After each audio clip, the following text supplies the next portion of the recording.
terhormat bapak-bapak, ibu-ibu, salam Pancasila. Bapak-bapak, ibu-ibu, tolong jangan lupa subscribe, like, dan share video saya yang melihat video saya ini. Saya akan mengomentari Said Didu, mantan Sekjen BUMN, menghina Binsar Panjaitan. Jadi Said Didu mengatakan kepada Binsar Panjaitan, katanya dia hanya melihat menguntungkan pribadinya, segala-galanya itu katanya uang dan uang. Kalau dia bekerja harus lengkap semua uang itu.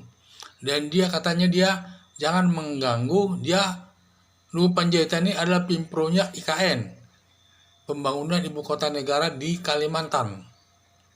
Katanya jangan mengganggu dananya itu. Jadi sampai Sri Mulyani sudah mulai mengarah meminjam uang ke luar negeri. Nah itu. Dan juga menuding. Kelihatannya para pejabat ini minum jamu, bergembira. Padahal dalam situasi virus corona. Hanya yang dua inilah jadi masalah. Jadi saya lihat masalah proyek IKN ini, Binsar Panjaitan menyatakan jangan mengganggu dana daripada pembangunan ibu kota negara ini. Sebenarnya wajar itu menyatakan permintaan, karena pembangunan ibu kota itu adalah permintaan presiden dan ide presiden, dan dia harus wujudkan ide presiden harus jadi, dan semua keputusan kan di tangan presiden, bukan di tangannya si Luhut Panjaitan. Luhut Panjaitan ini hanya sebagai pelaksana, dia sebagai staf saja. Tidak ada kebijakan. Soal dari mana nanti uangnya membangun itu terserah presiden. Apakah ada anggaran dalam negeri, apakah harus meminjam dari luar negeri, itu diserahkan kepada presiden. Karena presidenlah yang tahu dari mana sumber itu berada. Makanya presiden dari mulai selalu menyatakan bahwa menteri itu tidak punya visi misi. Yang punya hanya presiden. Maknanya itu adalah para menteri itu bisanya hanya untuk bekerja saja. Jangan memikirkan yang lain-lain. Dia hanya bekerja saja. Kerja yang baik sesuai dengan petunjuk daripada presiden. Jangan mengambil kebijakan-kebijakan bertentangan dengan kebijakan presiden. Jadi dia hanya kerja saja. Itu harus bisa membaca kebijakan daripada presiden ini. Presiden Joko Widodo. Jadi kalau masalah dilangsungkannya pembangunan ibu kota negara di Kalimantan itu tergantung presiden.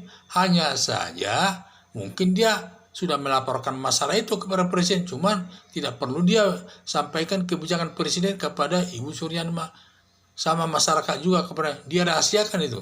Tetapi dia berpikir sepanjang negara ada dananya, tentu Binsar Panjaitan akan menyelesaikan proyek itu sebaik mungkin.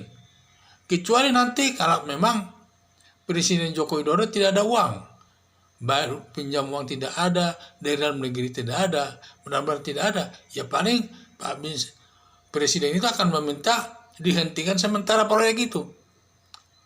Kalau sudah dihentikan, diminta Presiden menghentikan pembangunan proyek IKN ini, ya Binsar Panjaitan ya pasti mau, tidak mungkin dia melawannya itu.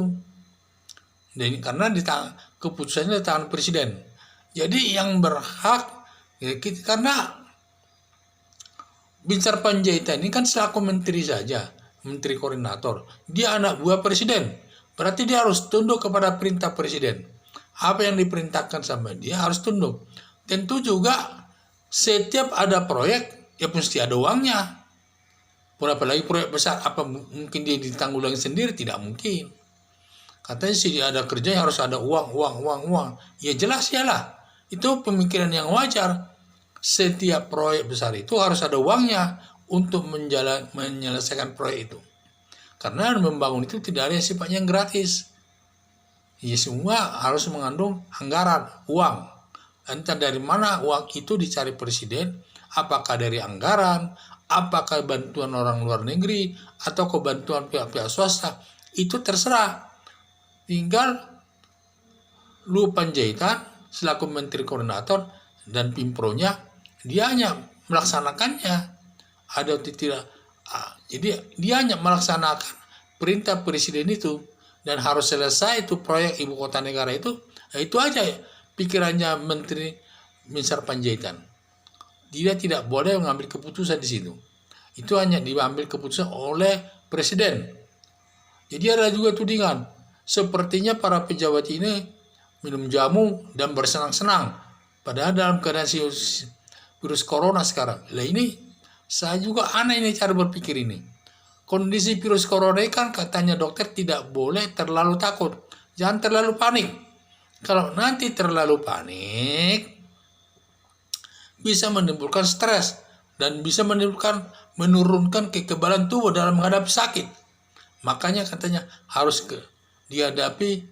Ya tetap takut tapi jangan terlalu takut, dan harus dihadapi dengan baik.